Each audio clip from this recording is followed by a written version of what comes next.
El doctor Carlos Pastor Carrasco es especialista en auditoría, va a darnos la última ponencia. Él va a hablar sobre las nuevas tendencias en auditoría. Él va a darlas también, ya prácticamente estamos cerrando el tercer Congreso Internacional de Contabilidad. Pido bastante atención, él es un experto en la materia de auditoría, ¿no? Y voy a pasarle el micro para que él continúe con la ponencia. Gracias.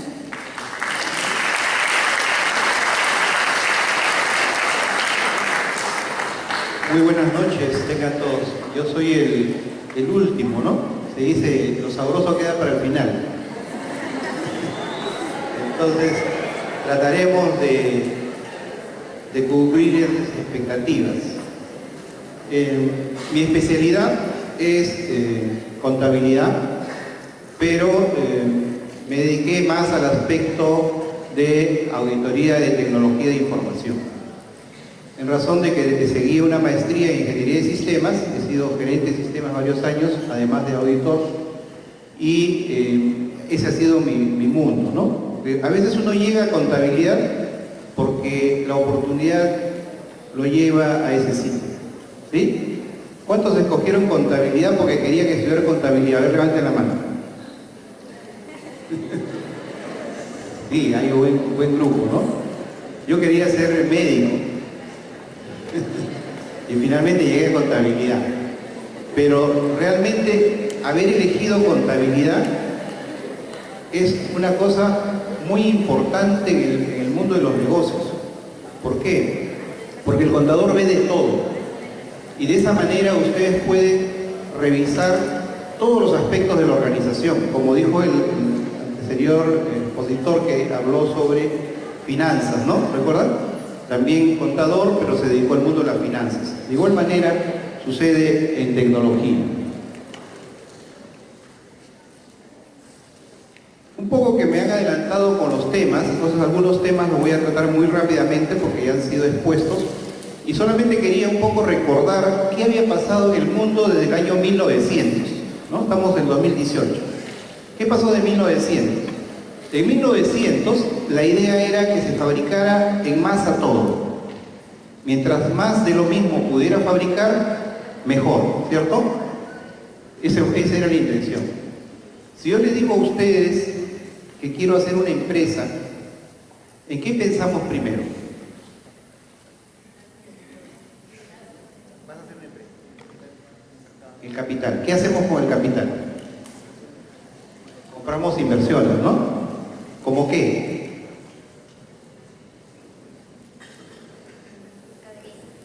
Mercaderías, equipamiento. Vamos a pensar algo un poquito mejor.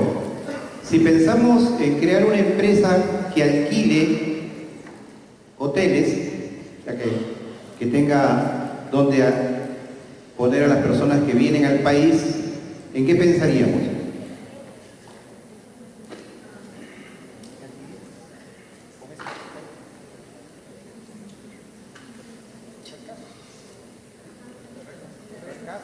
Comprar casas, comprar terrenos, ¿no es cierto? Eso ha ido evolucionando. O sea, originalmente, para hacer un negocio, le decían, usted tiene que tener un capital e invertir en activos fijos, ¿sí?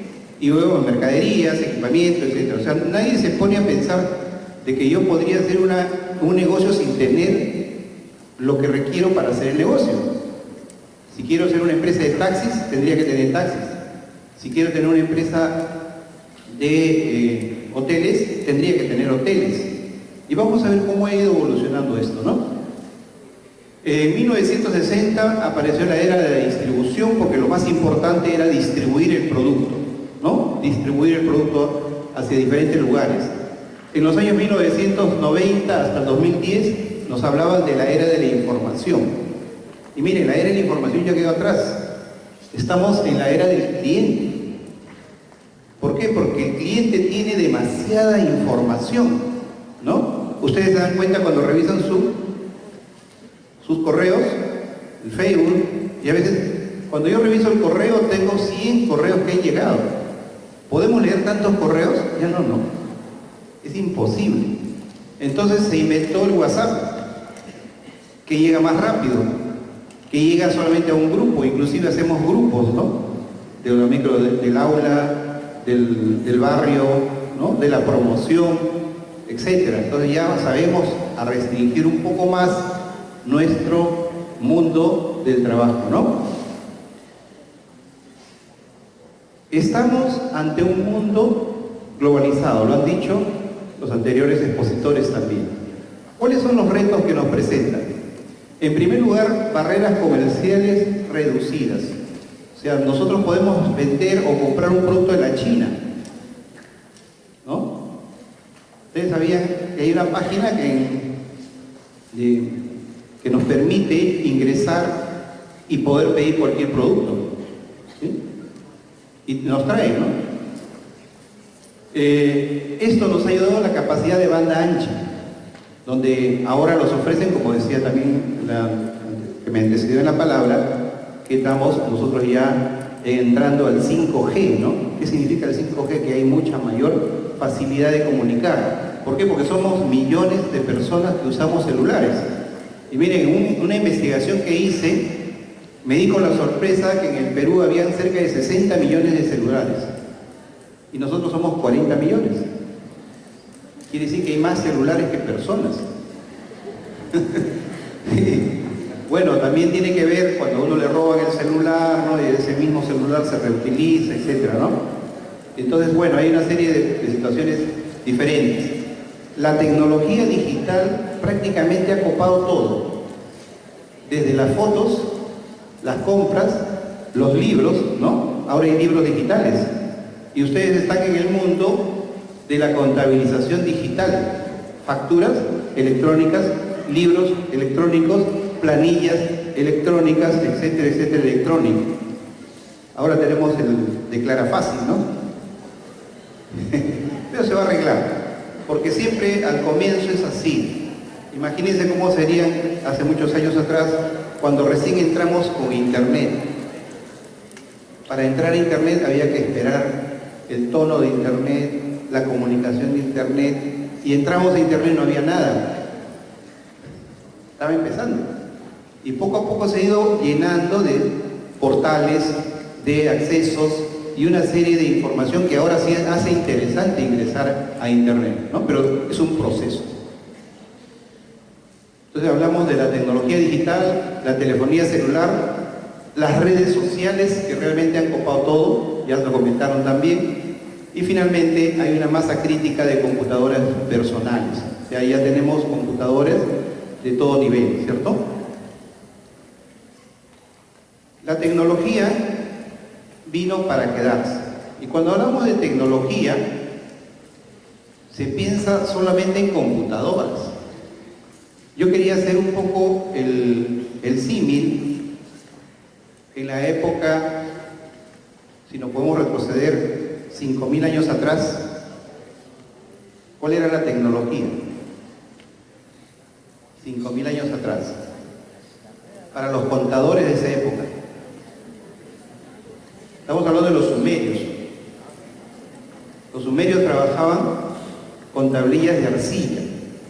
Se agarraban, llenaban de barro con arcilla, unas tablillas, la dejaban un poco que digamos se solidifique, y con unas cuñas hacían su lenguaje, ese lenguaje cuneiforme. La tecnología de la época era la tablilla de arcilla, ¿sí? Esa era su tecnología. Con eso hacían sus registros, con eso sabían cuánto dinero habían recaudado, etc. Si nos vamos a la época incaica acá en el país, ¿cuál era la tecnología para llevar las cuentas? Los quipus, muy bien, ¿no? Por eso había el Quipucamayoc, se dice que el Quipucamayoc era el contador de esa época. Entonces, esa es la tecnología. Hasta hace poco, digamos, el siglo pasado, la tecnología era el papel, necesariamente el papel. No había otra cosa. Y lo que se usaba para escribir era la tinta, ¿no? Inclusive un poquito más atrás había una pluma que se mojaba y después se escribía. No hemos pasado esas épocas. Pero ahora la tecnología es digital. Esa es la diferencia. Hemos cambiado de tecnología, pero nuestro sistema de comunicación es el mismo. ¿Okay? Entonces ahora tenemos una nueva tecnología que se llama la tecnología de la era digital. Y la tecnología de la era digital es interesante evaluarla. ¿Por qué? Porque las reglas se van haciendo en el camino. Porque aparecen cosas que antes no existían. Y eso es lo interesante de esta época que les ha tocado vivir a ustedes. Cada vez surge nuevo conocimiento, cada vez surge nueva forma de ver las cosas. Hasta, como les decía, hasta el año 1980 no había computadoras personales.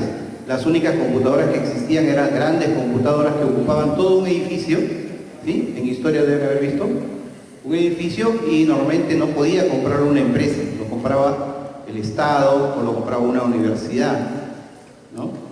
Y lo alquilaban por horas, ¿no? Hasta que se dieron cuenta que eso podía facilitar el trabajo de las organizaciones, y empieza a multiplicarse y aparece la... Entonces estamos en una época donde la única ley es la del más fuerte. ¿Por qué? Porque esta comunicación que estamos hablando de la ley del más fuerte es aquel que domina mejor. Imagínense que solamente para hacer una A en la computadora se denomina código ASCII. A ver, un segundo. Yo estoy haciendo una clase virtual, porque en este momento tenía que estar en la universidad. Y mis alumnos están en el aula. Están en Huancayo. Entonces, aprovechando el tablet,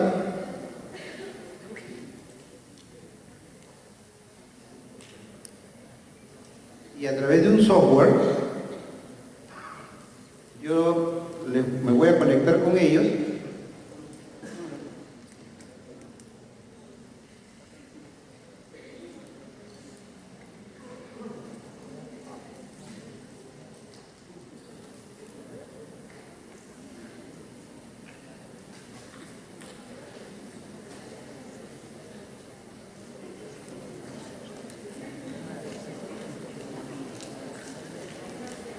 Sí, todavía no he recibido el correo. O sea, a través de esa tecnología, para que vean cómo estoy editando clase acá, pero a la vez estoy editando clase en Huancayo, ¿no? Vamos a ir. Entonces ha surgido una nueva forma de trabajo que cambia los métodos de consumo, que cambia los conceptos, que cambia los tipos de empresas y que cambia los modelos de negocio. ¿Qué cosa es esto, no? Es una nueva economía digitalizada, desmaterializada. Entonces, ahí tenemos, antes eran los periódicos, ahora son los celulares. Inclusive en Japón han hecho un camino para los que están mirando su celular y otro para los que no están mirando, para que no se choquen, ¿no? Y no sé si ustedes se han dado cuenta, todavía no está digamos, muy usado, pero la publicidad ya no lo hacen en paneles, lo están haciendo en el suelo, porque uno anda así y ve y está viendo la publicidad, ¿no? Entonces, la publicidad más efectiva ahora es la publicidad en el suelo. Amazon ha hecho que los libros que se envían, los libros van a ir en drones, ¿sí? En drones.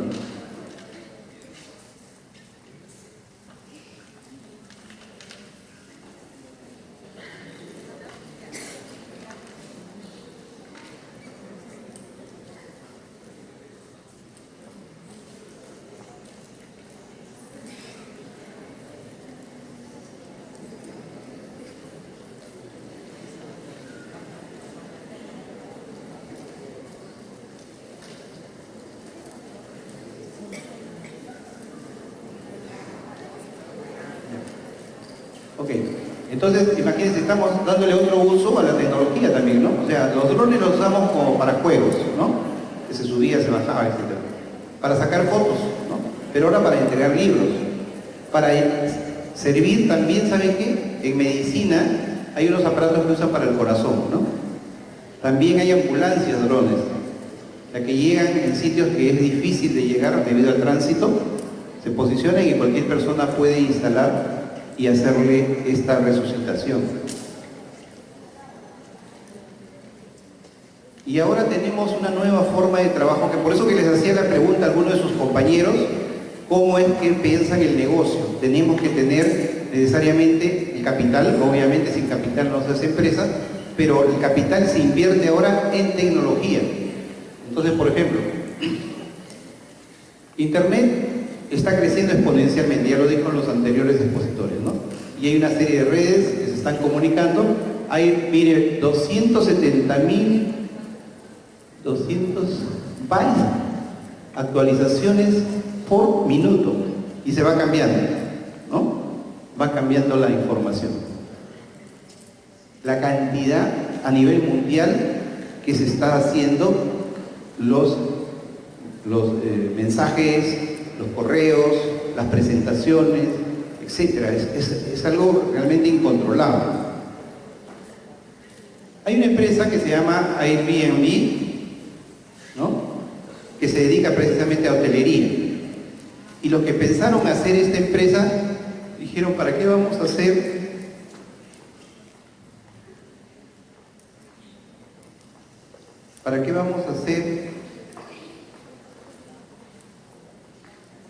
hoteles si podemos simplemente pedir a las personas que disponen de su casa que lo dejen en alquiler y nosotros hacemos la conexión?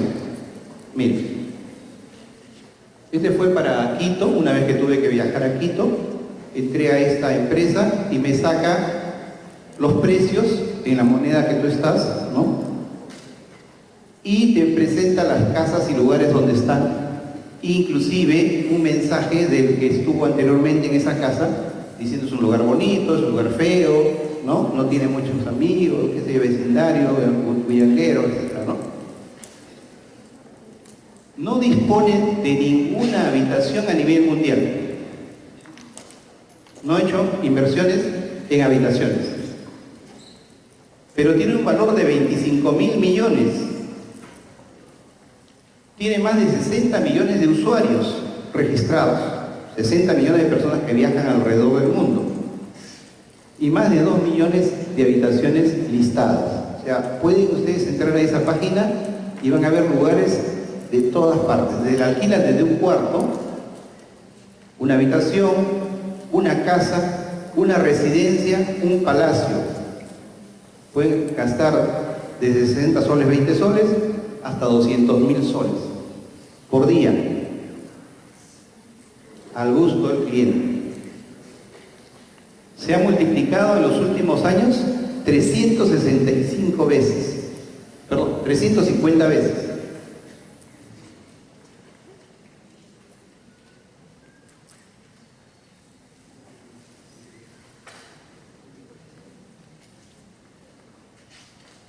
Otra que se llama Sopa, ¿no? Pero no es Sopa con Z. ¿Qué cosa hace esta empresa? Miren, una cosa interesante. El expositor de finanzas dijo que uno de los grandes problemas es conseguir dinero, ¿no? Y a las personas ir al banco a veces resulta un poco incómodo porque a veces no tiene crédito, etc. Esta empresa, que está todavía a nivel de prueba en Inglaterra, capta los sobrantes de algunas personas y los presta a otras personas. No tiene dinero, no es una empresa financiera, es una empresa que simplemente es de intermediación. Intermediación monetaria. Vamos a pasar esto. Su tasa de morosidad es 0.17%, es mucho menos que cualquier empresa de banco. Se tiene una certeza en el momento que da el crédito que le van a devolver. Entonces, si yo pongo plata ahí, sé que me van a devolver. La probabilidad de falla es mínima, no llega ni al 1%. Ha prestado más de 500.000 libras desde su creación y 200 millones el último año. Ofrece préstamos entre particulares utilizando algoritmos de gestión de riesgos y diluyendo los créditos entre varios prestamistas. O sea, lo presta no con un solo prestamista, sino con varios, y de esa manera puede trabajar. ¿Cuánto dinero tiene esta empresa? No tiene ni un centavo. Y obviamente hay también el que alquila coches. ¿Por qué? Porque dice, la gente compra carros, coches es por ahí en España, ¿no? Compra carros y no lo usa todo el día, va a trabajar, lo deja ahí estacionado y en la tarde va y lo recoge. ¿Por qué durante el día no lo alquilas? Entonces esta empresa alquila los carros que la gente no usa. No es tipo Uber, porque Uber es un servicio de alquiler de taxi. En este caso es el carro que se alquila y lo deja en un sitio conveniente, ¿no? Entonces ahí tenemos toda una serie de situaciones. Uber ya es conocido. ¿Qué es lo que está sucediendo? Alvin Toffler, el que escribió el libro El Shock del Futuro, se lo recomiendo leer, un poco antiguo, pues del año 70, pero él se proyectaba cómo sería el año 2020, ¿no? Y ya faltan 2 años para el 2020. Él decía que va a haber demasiado cambio en un plazo demasiado corto. Cada vez, y fue la exposición que hizo la colega anterior, que le decía cómo se van reduciendo los tiempos en los que el producto es usado a nivel mundial. ¿Recuerdan? Los plazos se están reduciendo. O sea, él dijo el año 70 y tenía razón. Cuando el ritmo de cambio dentro de la empresa es superado por el ritmo de cambios fuera, está cerca el final.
Ya. Entonces, ¿cuáles son los paradigmas que se han roto en estos momentos? El paradigma principal es acceso permanente. Todos quieren entrar en cualquier momento, las 24 horas por los 7 días de la semana, los 365 días. Por eso que las empresas ahora te permiten adquirir productos a cualquier hora, ¿sí? Y ahora hay servicios para que tú llamas y te lo traen el producto que quieres. Hay una disponibilidad total de los productos. Por ejemplo, Dell, computadoras Dell, te vende la computadora que tú quieras. Tú la armas. No tienen ellos stock de computadoras. No es como que vaya a Iraoka, por ejemplo, por decir, y ahí están las computadoras, y yo puedo comprar cualquiera de esas, pero esas. En Dell no. En Dell yo escojo cuánto de memoria va a tener, qué sistemas va a tener, si voy a querer seguro, si voy a querer maletas, si voy a querer mouse, etc. Marco todos los datos y me los vende posteriormente. Esa es una empresa exitosa. ¿Por qué? No tiene vendedores, solamente tiene compradores, ¿sí? Porque ustedes entran a la computadora y escogen, ¿no? Trabaja las 24 horas del día. Ellos no tienen stock, solamente tendrán stock de partes, porque en función a lo que ustedes piden, recién se arman. ¿Tendrán cuentas incobrables? Dell. ¿Tiene cuentas incobrables? ¿Qué opina?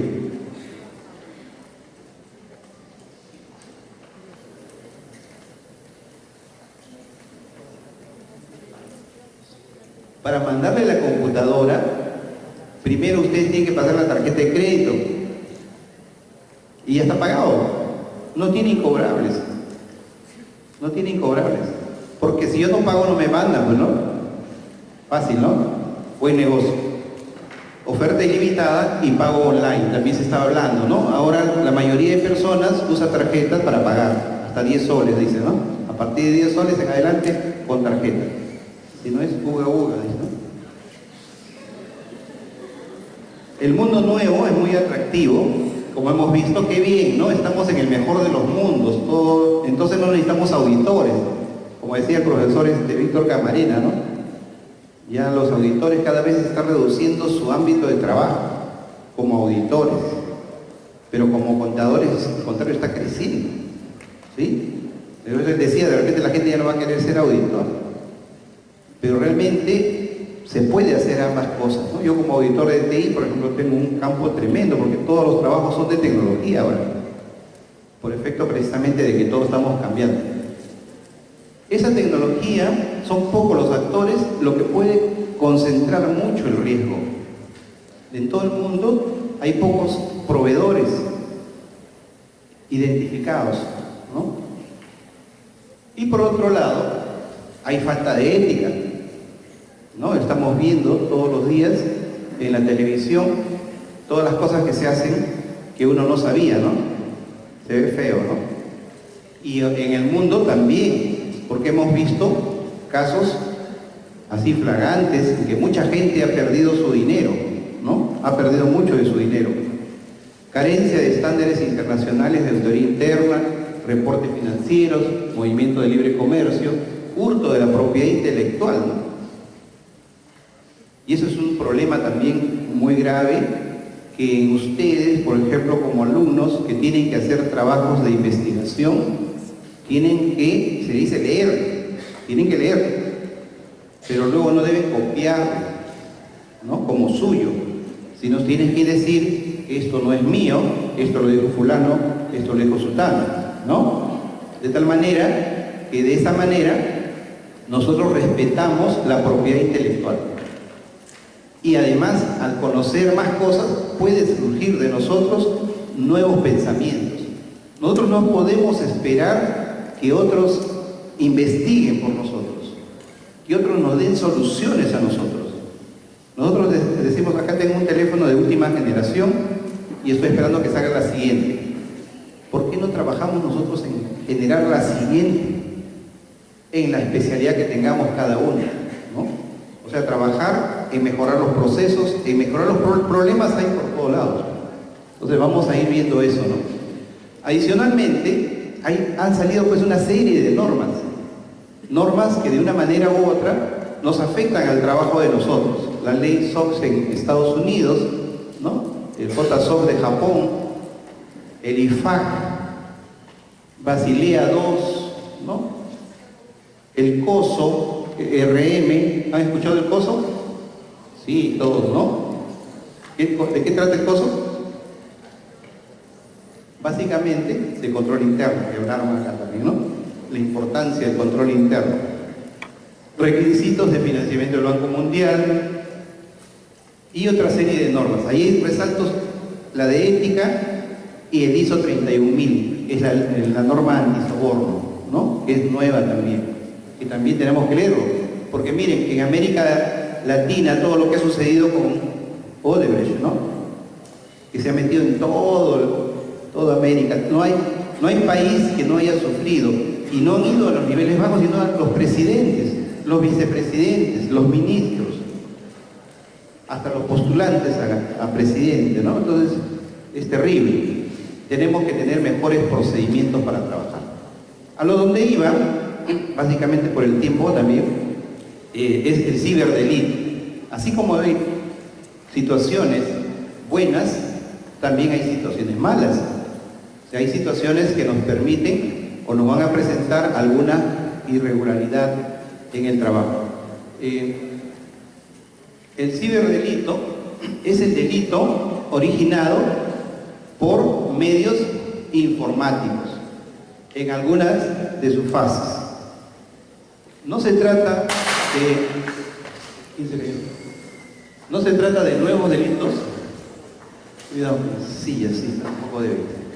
Acá no tenemos internet, ¿no? Ya, ok. No, es que había preparado unas películas que no se van a poder ver, ya. No se trata de nuevos delitos, sino nuevas formas de hacer el delito. Nuevas formas de hacer el delito. Sí, esta silla está un poquito débil, ¿no? Entonces estamos ante un nuevo problema, el ciberdelito, el delito hecho con computadoras, que es mucho más grave, que es mucho más dañino que los otros delitos. Porque para hacer un delito por computadora yo no tengo que entrar a la empresa. Yo lo puedo hacer por internet, ¿no? Y de esa manera puedo hacer lo que se me indica. Entonces, ¿qué problemas tiene? Que su tipicidad es poco clara. Recuerden que las leyes los hacen las personas cuando conocen de algo. Y sobre ciberdelito no lo conocían. Entonces, si no conozco algo, no había leyes. Yo podía hacer un delito con computadoras y como no estaba en ningún código, no era delito. ¿Se dan cuenta? Entonces, lo primero que tenemos que hacer es legislar sobre ciberdelito. Y eso no están pensando en estos momentos nuestros legisladores. Nos tienen que pensar en eso, ciberdelito. Son muy lesivos porque pueden hacer mucho daño con una sola persona. Y se pueden hacer a distancia, como les decía, ¿no? No tengo que ir al lugar. Puedo meterme por internet y tomar todo lo que necesito. Por último, es muy difícil probarlo. Porque si yo entro a una computadora desde fuera, jalo información clasificada, la utilizo, ¿qué es lo que ha pasado, no? En algunas situaciones anteriores, donde alguien tomaba información y la divulgaba, ¿no? A nivel telefónico, pero también puede ser a nivel de datos. Entonces, ¿qué sucede? De que no hay ¿quién hizo eso? O sea, ¿dónde queda registrado? No es como cuando yo entro a una casa, rompo la puerta, rompo la ventana, dejo mi huella. Yo he entrado a la empresa, he tomado información, pero no queda nada de registro. Tenemos que mejorar nuestros registros para poderlos controlar. Entonces, el mayor problema de Internet de hoy día es la falta de seguridad y necesitamos una ciberseguridad. ¿Quién puede desarrollar ciberseguridad si no conoce cómo funciona la tecnología actual? ¿Se dan cuenta? Entonces necesitamos especialistas, contadores que conozcan de tecnología, no ingenieros de sistemas, porque los ingenieros de sistemas tienen otra formación. Ellos quieren desarrollar su sistema de la forma más barata, más rápida, más efectiva, pero no les interesa mucho los controles internos. No les interesa mucho esa normatividad que hemos hablado. No les interesa mucho dejar huellas. Los contadores sí nos interesa tener lo que se conoce como el log de auditoría, ¿no? O sea, que haya una secuencia correspondiente. Entonces, cuando hablamos de ciberseguridad, está definida como la protección de activos de información, porque no es la protección de todos los bienes físicos, es solamente los activos de información, mediante el tratamiento de las amenazas que hemos hablado, que ponen en riesgo la información que se procesa y se almacena y se transporta mediante los sistemas de información. Entonces, estamos haciendo una auditoría de sistemas de información. Y los sistemas de información no son netamente los sistemas contables, sino son todos los sistemas que se manejan en la organización. Tenemos ventas, tenemos almacenes, tenemos producción, costos, planillas, personal, etcétera, ¿no? Todos los sistemas, no solamente el sistema contable. Eso nos da una mayor amplitud de trabajo. Entonces, dentro de los activos de información, vamos a incorporar a la información física y digital. Física en el sentido del hardware, ¿no? Las computadoras, todo lo que se puede tocar. Software, todo el software y hardware, servicios de información, servicios de comunicación, almacenamiento. También están las personas, porque nosotros tenemos dos tipos de personas en la empresa, ¿no? Las personas que usan los sistemas y las personas que desarrollan los sistemas. Inclusive hay una norma internacional de educación para el contador, ¿no? Si no lo saben, búsquenlo, normas de educación internacional, normas internacionales de educación, en la que establece que el contador debería tener cuatro niveles en su aprendizaje. Aprender a usar sistemas, ¿sí? La mayoría debería hacerlo, cualquier sistema de ofimática, sistemas contables. Aprender a administrar los sistemas, es decir, ser el gerente de toda la empresa para ver qué información debe entrar a la contabilidad y qué información va a salir, ¿no? No solamente estamos hablando de los estados financieros conocidos, sino todo tipo de información. También debería estar en capacidad de hacer la auditoría de la tecnología de información, que sería el nivel más alto. O sea, ya conocí cómo se administra, entonces ahora puedo hacer auditoría.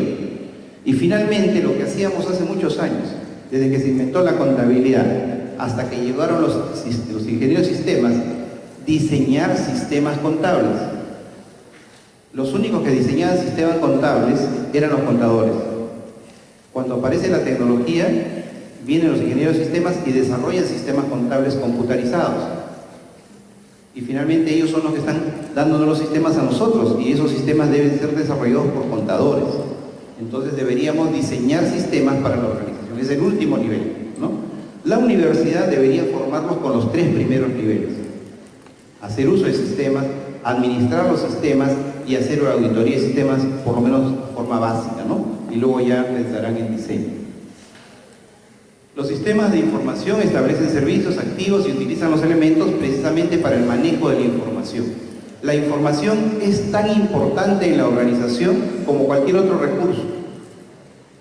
¿Y qué es lo que sucede ahí con la información? Que si no hay información, la empresa no puede tomar decisiones, se paraliza. Por eso es la importancia de la información, ¿sí? Es como la sangre del ser humano. Si el ser humano no tiene sangre, muere. Si la empresa no tiene información, muere. Información y buena información, porque si es mala información también nos mata, ¿no es cierto?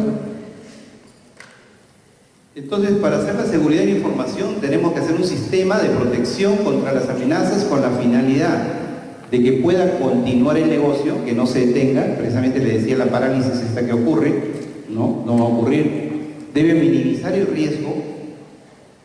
No digo eliminar el riesgo, porque el riesgo es difícil de eliminar. Más aún, cuando ustedes abren una empresa, han evaluado una serie de alternativas, ¿no es cierto? Han elegido la que tiene el menor riesgo. Han elegido el que tiene menor riesgo.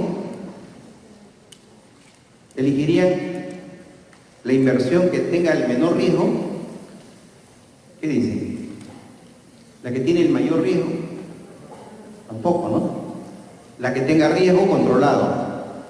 ¿Sí? ¿Por qué? Porque si es menor riesgo, lo deposito la plata en el banco. Ese es el menor riesgo. Ganó una comisión, pero ni siquiera ganó la inflación, ¿no? Pero ese es el menor riesgo. Entonces yo, cuando hago una inversión, tengo riesgo. El negocio es riesgo. Y como dice bien el dicho, el que no arriesga no gana, ¿no?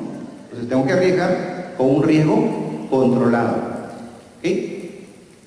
Y maximizar el retorno de las inversiones. Precisamente por eso vamos.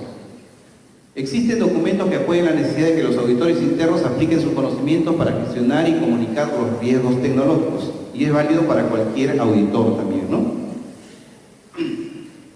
Yo tenía acá preparado algunas pestañas de ciberataques que han ocurrido, pero no tenemos el internet, lo vamos a pasar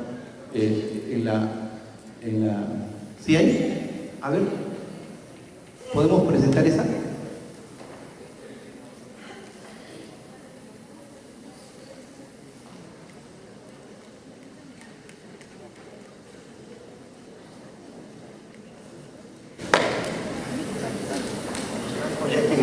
Chase informó hoy de un ciberataque que comprometió la información de cerca de 76 millones de clientes y 7 millones de comercios. El robo incluye nombres, direcciones, números de teléfonos y correos electrónicos. No obstante, Chase señaló que no hay pruebas de que la violación de los datos incluyera los números de cuenta de los clientes, contraseñas y números de seguro social o fechas de nacimiento.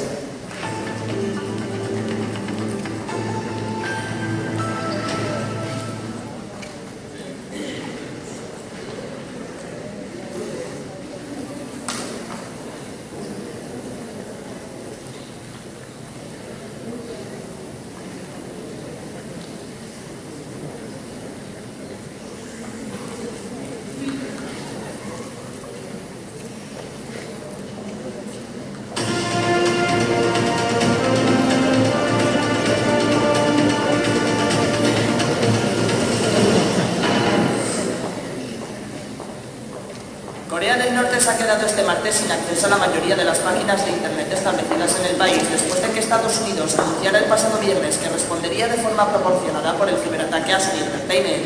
Las principales páginas web norcoreanas permanecen bloqueadas desde ayer a la 1 de la mañana, hora local, entre ellas la de la Agencia Estatal de Noticias Norcoreana, KCNA, y la del diario Rodong Sinmun, dos de los portavoces oficiales de Pyongyang. Aunque el hermético régimen norcoreano no se ha querido pronunciar sobre este apagón ni confirmado que haya sido originado por un ataque informático, algunos medios surcoreanos han sugerido la posibilidad de que se trate de represalias de Estados Unidos tras la agresión cibernética a Sony Entertainment.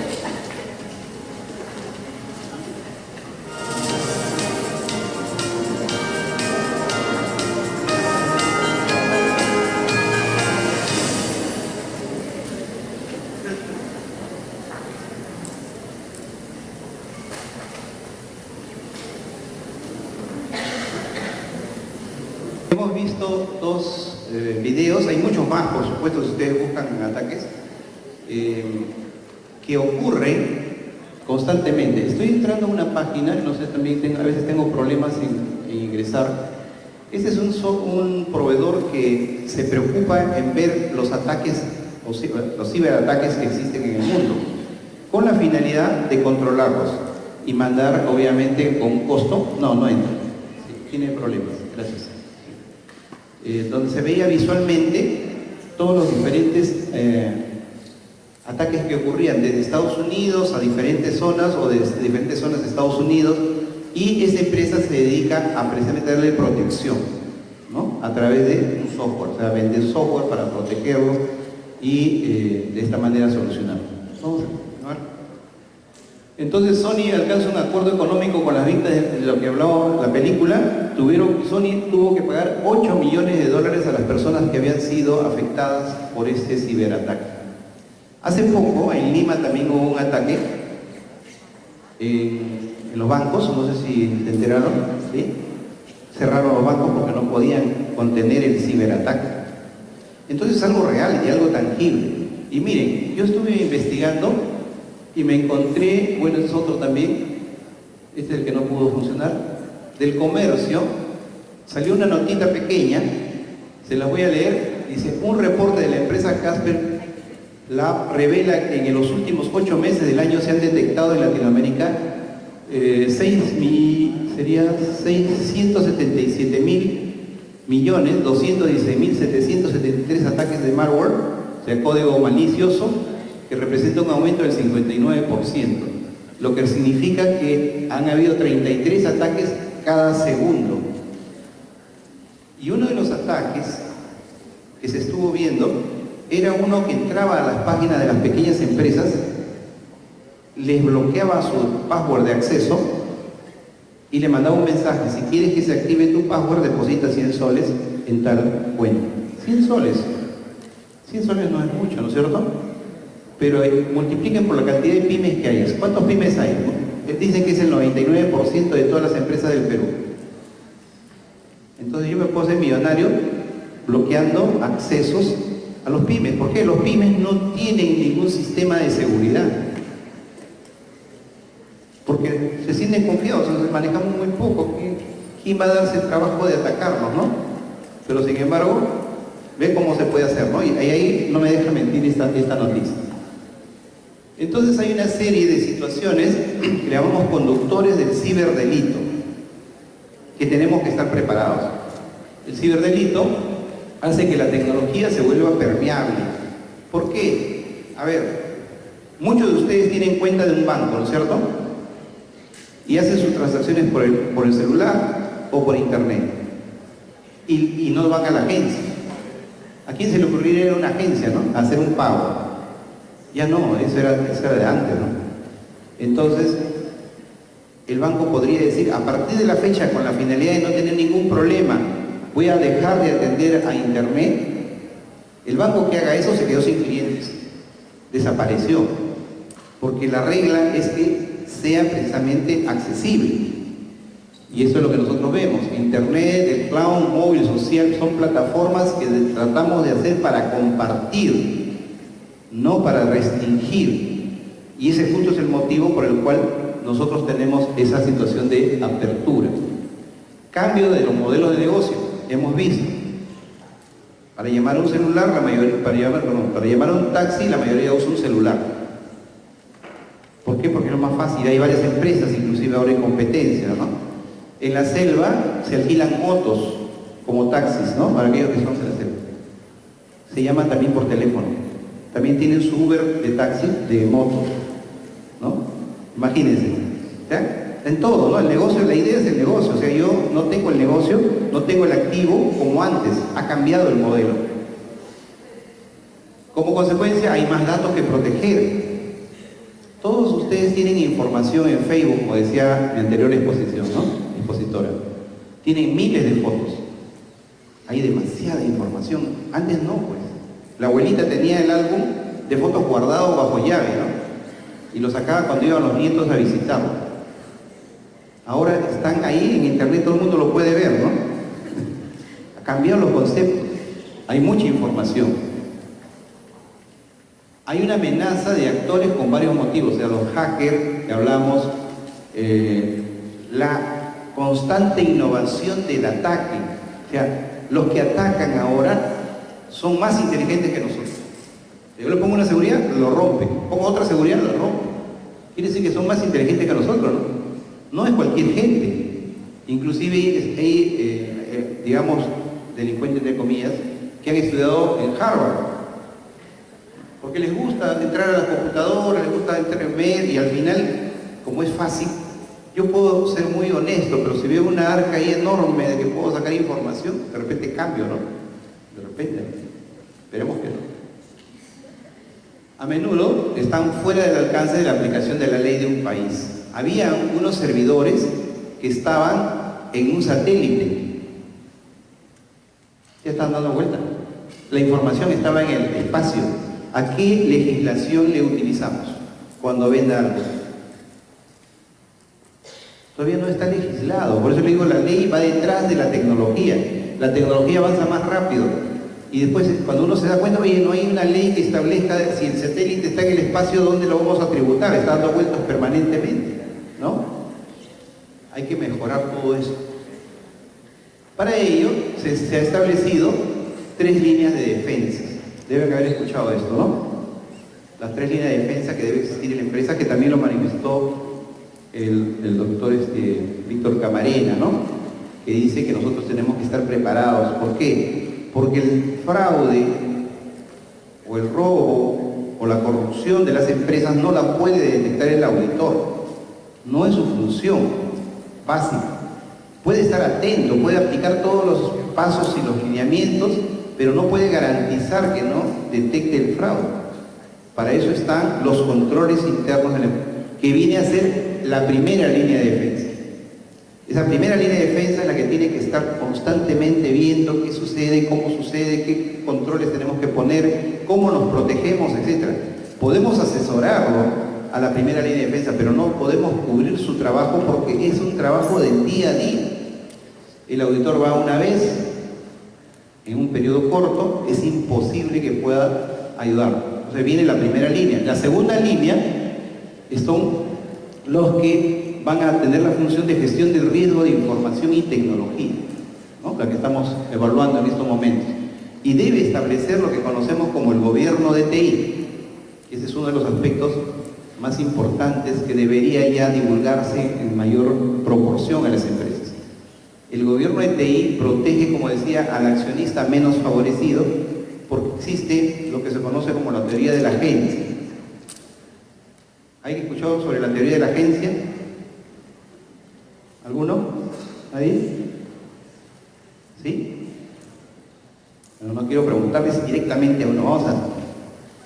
¿Qué es lo que sucede? Para más o menos facilitarles y que todos vayan con este conocimiento. Si usted tiene mucho dinero, ¿sí? El dinero no vale nada, ¿no? Había una revista antes, Rico MacPato, que era un señor que tenía mucho dinero y lo tenía guardado y nadaba en el dinero. Pero ese dinero guardado no sirve para nada, inclusive se puede quemar, ¿no? ¿Cuándo sirve? Cuando lo invierto. ¿Por qué? Porque luego voy a recoger ese dinero más la utilidad. Entonces, si yo tengo mucho dinero, invierto en una organización, pero no soy especialista en administrar la organización. Entonces, ¿qué hago? Contrato a una persona. Esa persona tiene a su cargo administrar mi dinero y generar más dinero. Y para eso la nombro. Es exactamente lo mismo que hacemos cuando elegimos presidente, donde todos nosotros somos los dueños del país, entre comillas, ¿no? Los ciudadanos somos los dueños del país, tenemos un voto independientemente de qué patrimonio tengamos y elegimos un presidente y esperamos que ese presidente en 5 años mejore la situación que recibió, ¿sí? Esa es la esperanza que tenemos todos, ¿cierto? Ese es el agente que va a hacer las cosas. El dueño es el que otorga la licencia. Es la teoría de la gente. Y yo no hago, lo designo a otra persona. ¿Ok? Tanto a nivel privado como a nivel del Estado. Entonces, como el agente tiene control de la contabilidad, porque a su cargo de él está el contador, ¿sí? El contador le debe obediencia, pero hasta determinado punto, ¿cierto? Porque si el gerente me dice a mí, vamos a hacer una venta ficticia o vamos a comprar facturas para disminuir los gastos, yo como contador tengo que decirle, no, mira, esas cosas no me presto, ¿no? Lamentablemente esta es mi fuente de trabajo, pero no puedo trabajar en esa forma. Lo único que nos queda sería renunciar. Y eso debe ser el concepto que cada uno de ustedes debe llevarse esta noche. La honorabilidad, la honradez, siempre debe primar a cualquier otro elemento. Entonces, esa es la idea que decimos. Yo como administrador de la empresa tengo que darle la información real. ¿Cómo lo hago? A través de la implementación del gobierno empresarial. ¿Qué cosa hace el gobierno empresarial? Establece controles internos adecuados, que la información que yo esté dando sea una información verídica. ¿A quiénes? A todos los accionistas. Así tenga un sol en aporte o tenga el millón de soles en aporte. Los dos tienen el mismo derecho de tener información. Entonces, muchas empresas han empezado a hacer el gobierno de TI, pero no la totalidad. Teniendo gobierno de empresarial, puedo tener gobierno de tecnología de información, que es el otro punto donde quería llegar. Yo no puedo tener un buen gobierno o una buena administración de mi empresa si la tecnología está de cabeza. Si la contabilidad no sale por errores en el programa, si no hay una adecuada presentación, etc., ¿no? Y eso se logra a través de un buen gobierno de TI, que es otro concepto más. Entonces tenemos que ir incrementando esos conceptos. Y luego viene la tercera línea de defensa, que sería precisamente el auditor interno. El auditor interno va a permitirme revisar si los controles que se deberían haber desarrollado a nivel de las 2 primeras líneas se pueda llevar a cabo. ¿Okay? Entonces, lo que nosotros tenemos que tener presente es que la responsabilidad de la administración de una empresa no solamente está en el auditor, está en todos y cada una de las personas que trabajan en la organización, a través de la evolución del control interno y posteriormente su propia revisión, ¿no? Ahí tenemos eso. La gestión de riesgo de ciberseguridad que habíamos comentado debe responder cómo la tecnología facilita la consecución de los objetivos del negocio. Yo no sé si me avisan el tiempo. ¿Estamos? ¿Sí? Me avisan, por favor, que tengo paralelía hasta las 12 de la noche, pero voy a cortar cuando me digan, ¿no? Ustedes se aburren, me dicen ya acá nomás, hasta ahí no me llegamos. La idea es la siguiente, miren. La tecnología es muy buena, pero puede servir para el mal, ¿cierto? Y también puede servir para hacer cosas que no son necesarias para la organización. O sea, yo soy el gerente de una empresa y siendo gerente de la empresa no sé qué cosa hace tecnología. No es una buena dirección. El gerente tiene que saber que la inversión que estoy haciendo en computadoras, en software, en hardware, está sirviendo a los fines de la organización. Por ejemplo, acá en la universidad, ustedes tienen el equipo, las computadoras, he visto que tienen aulas de computadoras también, y la finalidad es que no vayan a ir a jugar ahí, sino vayan a estudiar, a hacer simulaciones, ¿no? A hacer proyectos. Ese es el uso para el cual fue comprada las computadoras. Y ahí diríamos que está siendo utilizado adecuadamente para los fines que fue comprado. A una secretaria no le puedo poner una computadora que podría servir a un ingeniero para hacer planos. Estaría desperdiciando el dinero. Si ella solamente trabaja con el Office, tendría que bajarle de nivel a la computadora, ¿no es cierto? No hacerle una inversión ni una pantalla enorme, ¿no? Solamente la pantalla que requiere para trabajar. En cambio, en el área de desarrollo de planos, sí, pues necesita una pantalla, necesita mayor velocidad, necesita mayor capacidad. ¿Se dan cuenta? Esa es la idea. Y el área de tecnología no puede decirle al gerente, ese paso que tú quieres hacer no se puede hacer. Porque el que manda es el gerente, no el de área de tecnología. Y eso siempre ténganlo presente, porque hay muchos gerentes de sistemas que dicen la facilidad de no hacer mayor trabajo, ¿no? Y eso no ayuda al esquema que le estoy planteando, ¿no? La tecnología facilite la consecución de los objetivos. ¿Cuál es su tolerancia para sufrir pérdidas? Es otro aspecto que se llama el apetito de riesgo. ¿Sí han escuchado el concepto de apetito de riesgo? ¿A muchos les gusta subir a la montaña rusa? Algunos, y algunos no, ¿no es cierto? Yo no subo. ¿No? ¿Se dan cuenta? Ese es el apetito de riesgo. O sea, a algunos les gusta más riesgo y a otros no. Lo mismo sucede en las empresas. O sea, en las empresas hay gerentes que pueden hacer más. Hay que tener cuidado nada más, porque si yo tengo que hacer una inversión de $1 millón y mi capital es de $500,000, mucho riesgo, ¿no? Es un apetito exagerado. Es algo que me digo, vas a ganar 2 millones, estás solo asegurado, pero es mucho riesgo, podemos cerrar la empresa. En cambio, una inversión de $1 millón, una empresa que tiene $100 millones, si pierde $1 millón no pasa nada. Por eso que las empresas que son grandes, que son poderosas, pueden invertir más en riesgo. O sea, el apetito de riesgo va en función al soporte que tengan y obviamente al éxito que podrían alcanzar. ¿Estamos? Bueno, para ello hay que asignar fondos, hay que darle tiempo y los auditores deben conocer las amenazas y los costos que esto va a implicar. Tenemos buenas noticias para ser auditor. Vamos a ser reconocidos como expertos en controles, ¿no? La idea es precisamente que ustedes sean expertos en controles. Como les decía, el control interno en las organizaciones es lo más importante. Y podemos nosotros ayudar a la organización a la revisión de la efectividad de los controles internos. Vamos a ser facilitadores para temas de gobierno corporativo y la administración de riesgos empresariales, que lo requiere el costo. Para eso tenemos que estudiar, obviamente, tenemos que podernos en esos niveles, pero eso tenemos que conocerlo. El tema de gobierno corporativo es un tema que deben de conocerlo también ustedes. Y finalmente, consejero de confianza para las juntas, ¿no? Como dijo el profesor Víctor Camarena, no es tanto el gerente, es a la junta, al directorio, porque ustedes dependen del directorio si son auditores internos. Si son externos, también es controlado por la junta de directorio. Entonces vamos de frente al nivel más alto de la organización. Estas señoras, hicieron algo interesante.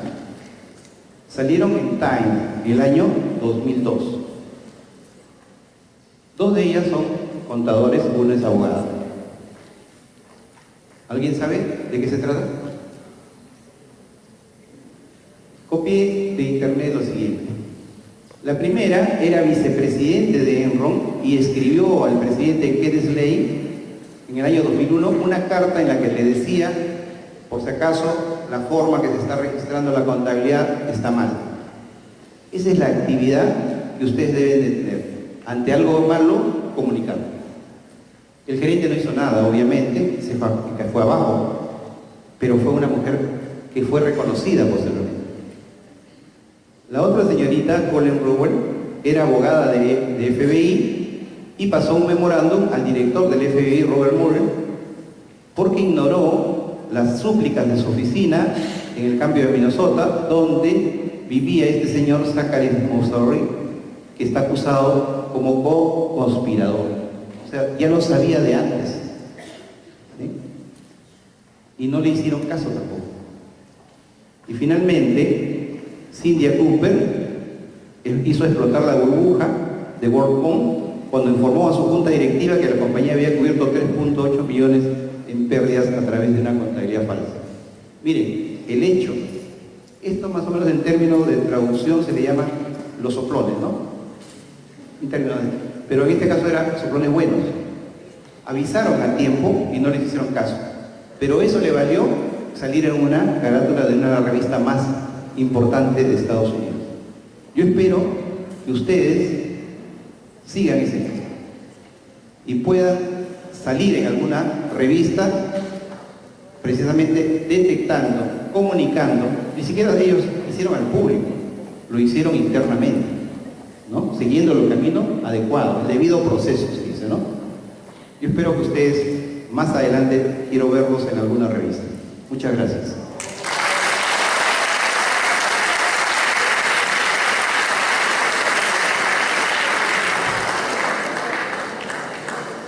Bueno, muchas gracias al doctor Carlos Pastor.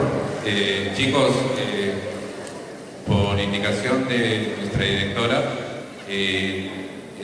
la filmación de todo el evento el lunes se le va a alcanzar a sus correos vía un link con clave para cada uno de los asistentes, así que no se preocupen si algo no han captado del evento, se les va a hacer llegar totalmente la filmación, al igual que las certificaciones también la próxima semana. ¿Okay? Agradecerles por la asistencia, el congreso fue un éxito, muchas gracias por estar aquí y su atención. Buenas noches.